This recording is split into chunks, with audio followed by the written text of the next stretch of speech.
Assalamualaikum warahmatullahi wabarakatuh. Perkenalkan, nama saya Siva Aulia, NPM 22220016, Prodi Pendidikan Sejarah. Saya dari kelompok 5. Di sini saya akan menjelaskan konsep dasar geografi untuk memenuhi salah satu mata kuliah pengantar ilmu sosial, dosen pengampu Bapak Dr. Johan Setiawan, MPD.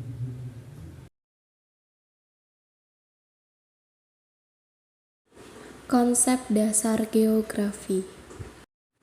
A. Pengertian geografi. Kata geografi berasal dari bahasa Yunani yaitu geo, artinya bumi, dan graphein, artinya menulis atau menjelaskan. Geografi berarti uraian atau gambaran mengenai bumi. Geografi difahami berbagai definisi, yaitu 1. Menurut Hartshorne, geografi adalah diferensiasi areal fenomena muka bumi dalam arti pentingnya bagi manusia. 2. Toyne dan Neuby, yaitu geografi berkepentingan dengan lokasi suatu aspek dan perekonomian manusia yang disiplin ilmu lain cenderung diabaikan atau kurang diperhatikan. 3. Claudius Ptolemaeus menyatakan geografi suatu bentuk penyajian dari sebagian atau seluruh bagian permukaan bumi dalam bentuk peta. 4. Lobeck mengartikan geografi sebagai suatu studi tentang hubungan-hubungan yang ada antara kehidupan dan lingkungan alam sekitarnya. 5. Hervey mengartikan geografi berkepentingan dengan deskripsi dan menjelaskan diferensiasi areal muka bumi. B. Sejarah perkembangan antropologi. Perkembangan geografi pada zaman Yunani dengan munculnya para filsuf Plato dan Aristoteles memberi sumbangsi besar dalam perkembangan ilmu geografi.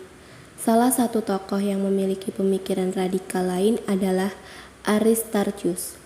Aristarchus selain menyatakan bahwa bumi bulat seperti bola, juga menyatakan bahwa bumi berputar pada sumbunya atau terkenal dengan teori heliocentris. Pada zaman pertengahan, karakteristik perkembangan geografi adalah penyimpangan yang terjadi dalam pengetahuan perpetaan. Pada abad 14 sampai 17 dikenal sebagai masa Renaissance, di mana ilmu pengetahuan kembali memperoleh tempat layak di Eropa. Munculnya humanisme, Renaissance, dan reformasi gereja disusul kemudian masa Aufklärung merupakan masa pencerahan bagi kawasan Eropa. Para ahli geografi abad 17 telah mengembangkan sebagian konsep-konsep teoritik tentang geografi baru. C. Objek studi geografi. Geografi merupakan salah satu dari sejumlah ilmu yang sama-sama mempelajari bumi. Karakteristik geografi, sebagian ilmu nampak dari sasaran kajian yang khas disebut sebagai objek material dan objek formal. Objek material berkaitan dengan substansi yang dikaji yaitu fenomena geosfer. Terangkan objek formal berkaitan pendekatan yang digunakan dalam menganalisis substansi atau objek material tersebut, yaitu pendekatan ke ruangan, ke lingkungan, dan kompleks wilayah. D. Ruang lingkup geografi. Geografi terdiri atas 3 cakupan kajian yang saling berkaitan satu sama lain, terutama mencakup lingkungan, tata ruang, dan tempat. 1. Lingkungan. Lingkungan alamiah pada suatu wilayah terdiri atas permukaan lahan itu sendiri. Tidak banyak ahli geografi yang meneliti laut, hidrologi permukaan air di wilayah itu, flora dan fauna yang tinggal di dalamnya. 3. Tempat. Geografi muncul sebagai disiplin akademis tentang tempat-tempat. Di dalamnya terdapat kegiatan mengidentifikasi interrelasi, membanding-bandingkan, serta menampilkan informasi mengenai berbagai bagian dunia. Geografi sosial. 1. Geografi ekonomi. menguraikan tentang produksi, distribusi, pertukaran atau perdagangan, serta konsumsi atas berbagai barang dan jasa yang dilakukan pada tempat-tempat yang saling berjauhan.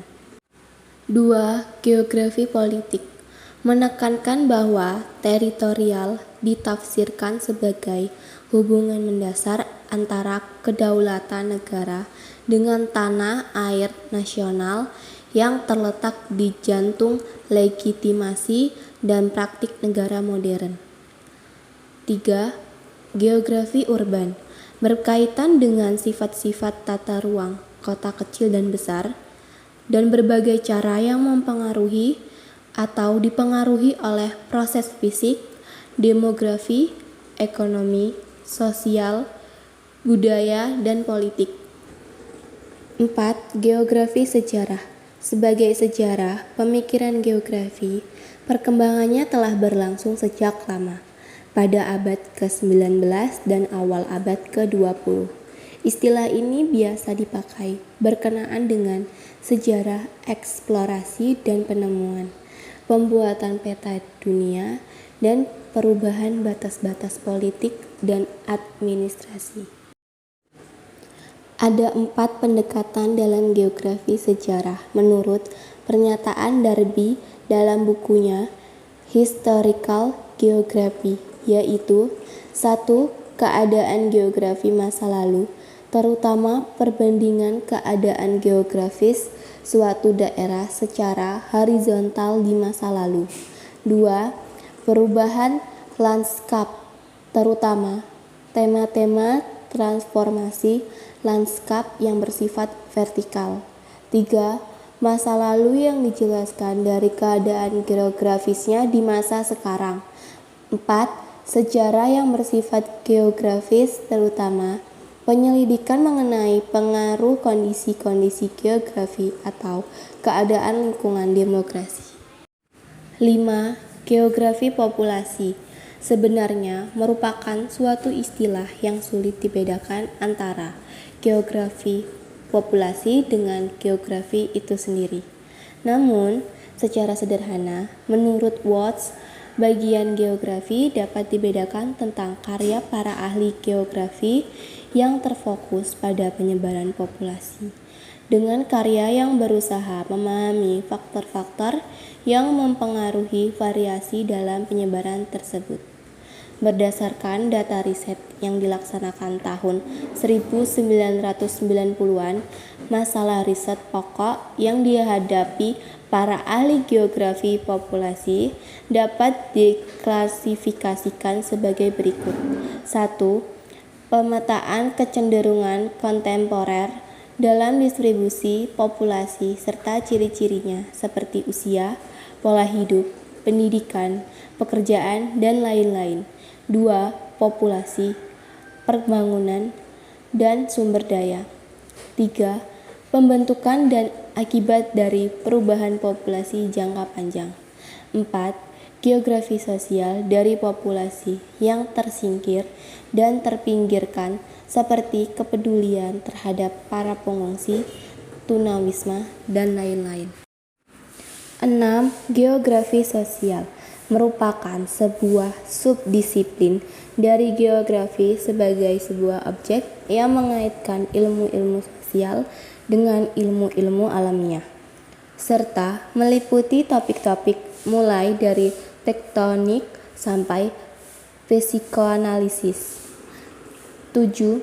Sistem informasi geografi adalah sistem komputer yang terintegrasi digunakan untuk mengumpulkan, menyimpan, menambah, memanipulasi, menganalisis, dan menampilkan semua bentuk informasi mengenai masalah geografis. Manfaat mempelajari geografi.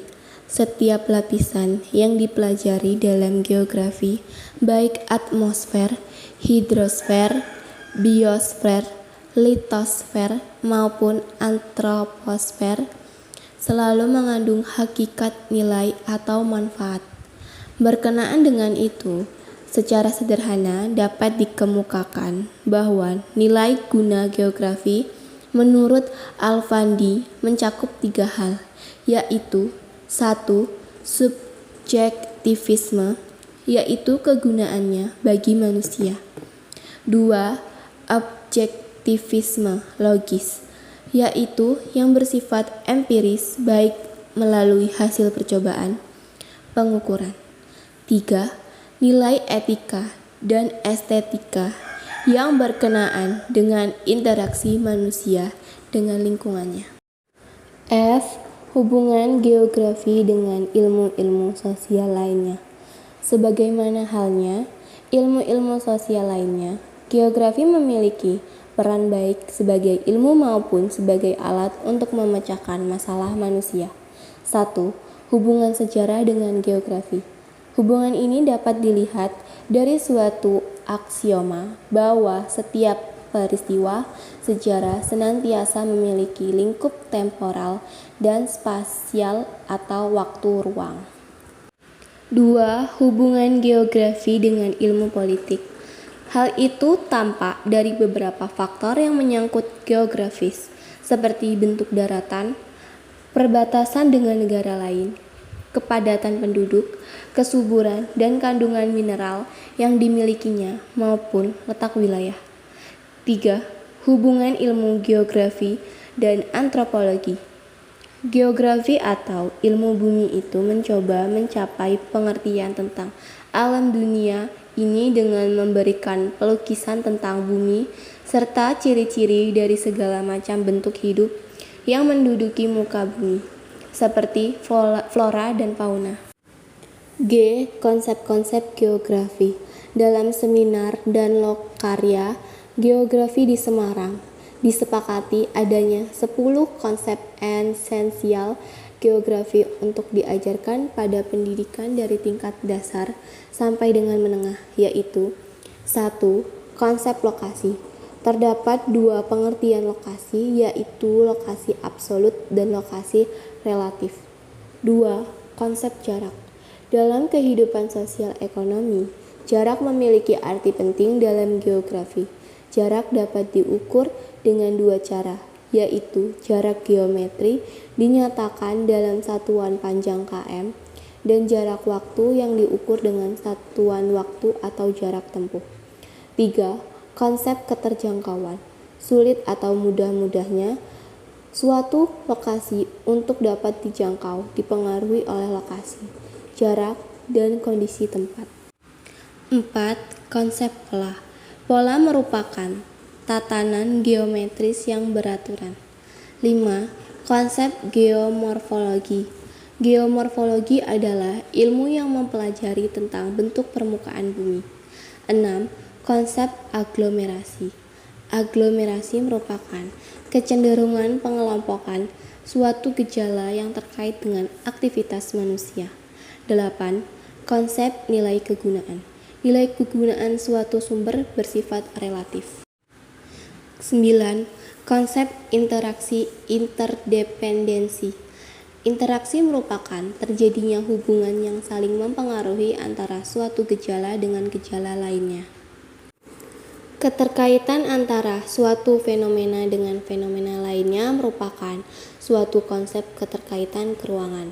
Dadang Supardan dalam bukunya berjudul Pengantar Ilmu Sosial merinci konsep-konsep penting dalam geografi, yaitu 1.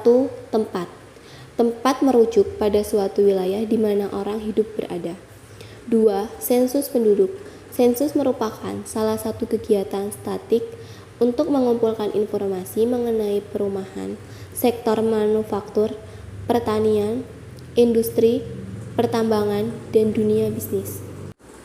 4. Laut. Laut adalah keseluruhan massa air yang saling berhubungan, mengelilingi semua sisi daratan di bumi. 5. Lingkungan. Segala sesuatu yang berada di luar organisme, itulah yang disebut lingkungan. 6. Benua. Benua suatu daratan luas sehingga bagian tengah daratan yang luas tersebut tidak mendapat pengaruh angin laut sama sekali, dan sebagainya. H. Pendekatan dalam geografi. 1. Sudut pandang keruangan. Pendekatan keruangan menekankan analisisnya pada variasi distribusi dan lokasi dari gejala-gejala atau kelompok gejala-gejala di permukaan bumi. Dalam mengkaji fenomena geografi dapat menggunakan 3 subtopik dari pendekatan keruangan, yaitu A. Pendekatan topik. Pendekatan ini digunakan untuk mengkaji masalah atau fenomena geografi dari topik tertentu yang menjadi pusat perhatian. Misalnya tentang banyaknya kecelakaan lalu lintas di suatu wilayah dengan cara mengkaji 1. Penyebab kecelakaan, misalnya kecelakaan teknik atau kesalahan manusia. 2. Penyebaran kecelakaan di mana saja. 3. Proses kecelakaannya bagaimana? 4. Intensitas kecelakaannya seberapa? 5. Korban kecelakaan dari jenis kelamin, umur, dan pendidikan. B. Pendekatan aktivitas. Pendekatan ini mengkaji fenomena geografi yang terjadi dari berbagai aktivitas yang terjadi. C. Pendekatan regional.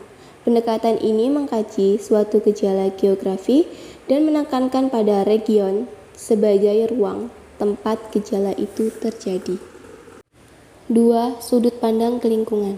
Pendekatan kelingkungan atau pendekatan ekologi dalam geografi adalah suatu metodologi untuk mendekati, menelaah, dan menganalisis suatu gejala atau suatu masalah dalam menerapkan konsep dan prinsip ekologi geografi sesuai dengan pendapat dari Stoddard, Bliss Jones, Corley, dan Simmons. Hal itu lebih dikenal sebagai human ekologi. 3. Sudut pandang kewilayahan. Pendekatan kewilayahan merupakan kombinasi antara pendekatan keruangan dan lingkungan. Sekian dari saya. Wassalamualaikum warahmatullahi wabarakatuh.